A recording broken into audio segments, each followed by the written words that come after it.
Thalita, por que as pessoas hoje parecem mais fracas psicologicamente para dar conta da vida? É a vida que tá mais pesada. E a teoria explica isso de muitas formas. Que não é o indivíduo que tem dificuldade, mais dificuldade.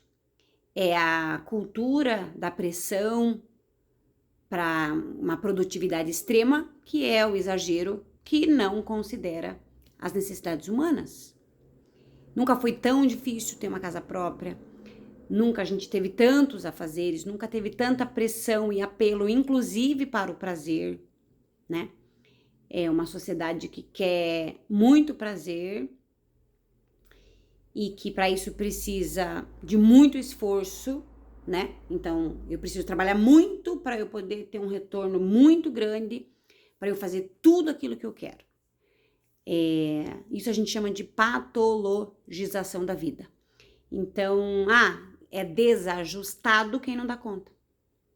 Então, não é a sociedade que está errada, é a criança que está atrasada, é o adulto que tem distúrbio, né? Então, é muito mais fácil você dar um laudo do que você ver a causa do problema. Então, o problema, o desajuste é um sintoma de uma sociedade doente. Então, se a gente dá um laudo médico, psiquiátrico, psicológico, não minimizando as diferenças neurológicas, né? Se a gente dá um laudo, a gente minimiza. Então tá bom, então é isso. Né? A família não tem tempo de ter lazer, de comer direito, e as pessoas não conseguem dormir porque a mente precisa de comer bem, precisa ter lazer, precisa estar com os boletos pagos, né? E daí a pessoa medica. Então tá bom, é mais fácil medicar toda a sociedade do que ser contra a escala 6x1, por exemplo. E não estamos falando só de pobre, né? Estamos falando de todas as pessoas que têm um estilo de vida. Porque até para ter lazer precisa de muito, tá? Então quais são os conceitos que são importantes de serem pensados? Necropolítica, política da morte. O que isso significa? Tem coisas feitas para serem assim, né?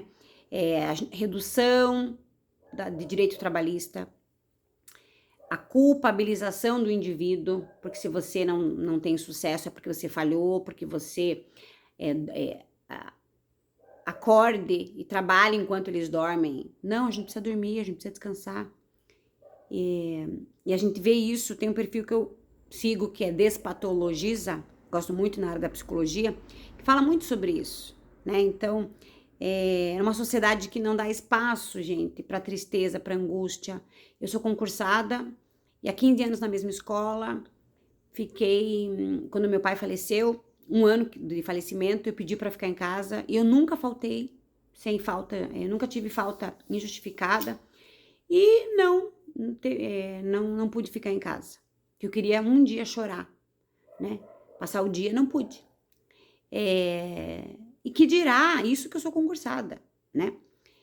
Que dirá, sendo que como concursada eu posso ali levar meu filho no médico, pude acompanhar meu pai enquanto ele esteve doente, isso é privilégio, né? Dentro de uma sociedade onde ninguém tem direito mais nenhum, não é o meu direito, que é exagero, é o absurdo da funcionária da escola onde eu trabalho, que é terceirizada e ela não pode apresentar um atestado médico porque ela sabe que mesmo a lei amparando, ela vai ser a próxima a ser demitida, entende? Então não é a pessoa que não dá conta, é a gente que está exigindo muito das pessoas.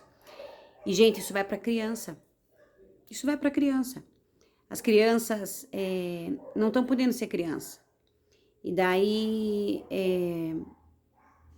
a criança não tem o pai e a mãe que dá conta de garantir uma rotina. Então, a criança ali não vai conseguir, não tendo essa rotina, ela não consegue ter atenção, né? Déficit de atenção. Quem faz 1000 coisas ao mesmo tempo, como é que vai conseguir focar naquilo que tá fazendo? Entende? É uma sociedade que promove a doença, né? A necropolítica vai falar das políticas neoliberais, né? Que é a redução da jornada de trabalho, essa ideia de você pode, você consegue, essa ideia de competição, essa ideia de que ignora ali todas as necessidades humanas, né? Então a gente precisa se reconhecer enquanto vulnerável, enquanto que não dá conta, que não tem como dar conta. Então não tem como ser uma super mãe, uma super profissional, uma super amiga, uma super esportista, não tem, nunca foi exigido tanto das pessoas. E por isso que a régua aumenta da exigência, a régua do lazer, do prazer, a régua da estética, todas as réguas estão extremamente altas, né?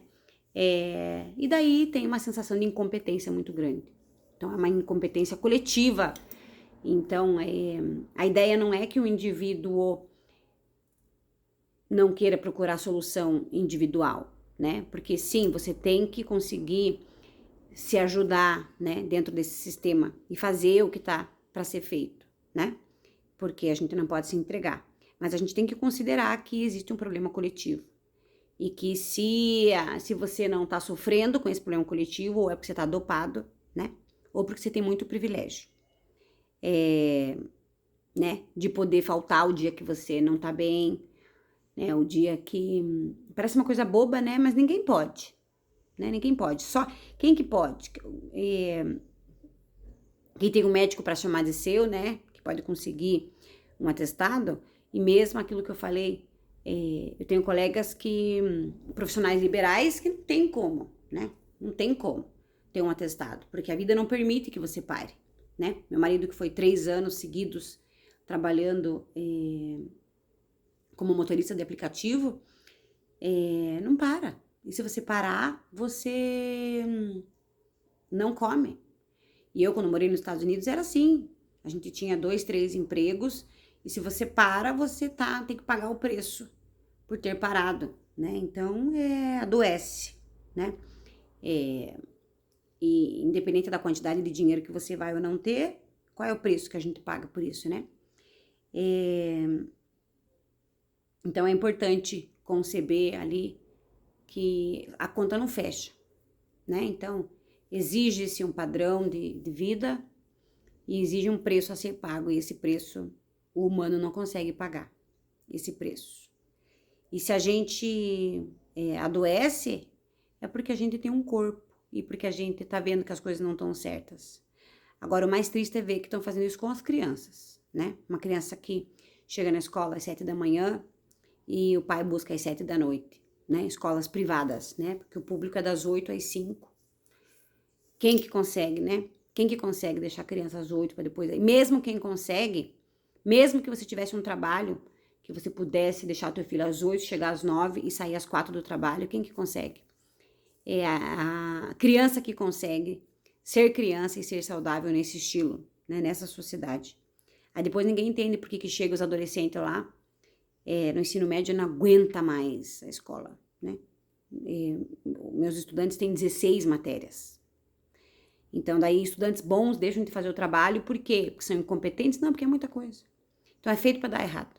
E se não te dói, né? Se não tem um dia que você tá mais para baixo, é porque ou você já tá dopado, né? Ou você se culpabiliza, né? Pensando que é você que é incompetente. Então, a gente precisa soluções. Reconhecer que existe um problema social, coletivo, de uma exigência absurda para um estilo de vida, para que não é possível, uma rotina que não é saudável. E também um tipo de ser humano, né? Que um super homem que não tem como existir, né? Uma super mulher, um super indivíduo, uma super criança, um super adolescente, competente para o trabalho, tudo para o trabalho, para a produtividade. Essa é a lógica da sociedade, né? Capitalista, porque ela é mantida através dessa roda, né? Então,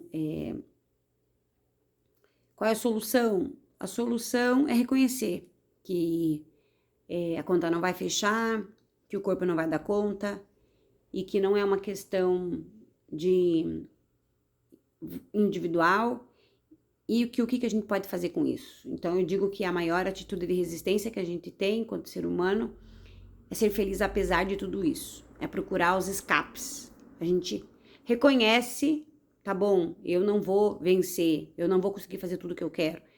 eu não vou trabalhar o tanto que eu até gostaria, eu não vou conseguir ser tão produtiva o quanto eu sei que eu tenho capacidade de ser, mas humanamente, enquanto mãe, enquanto pessoa, enquanto ser humano, eu preciso de vida, eu preciso de respiro.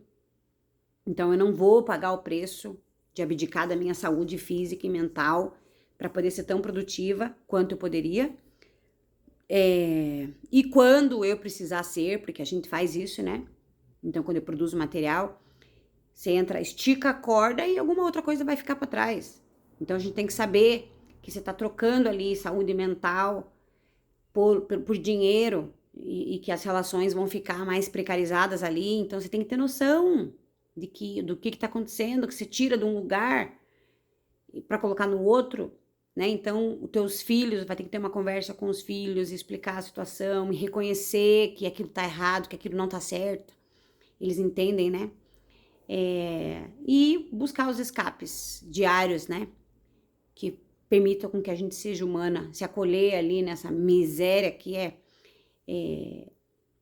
não dar conta, mas que é sobre não dar conta, né? Então, cada vez mais as gerações, e eu quero fazer um vídeo sobre isso, sobre as gerações que estão reconhecendo que não querem pagar o preço.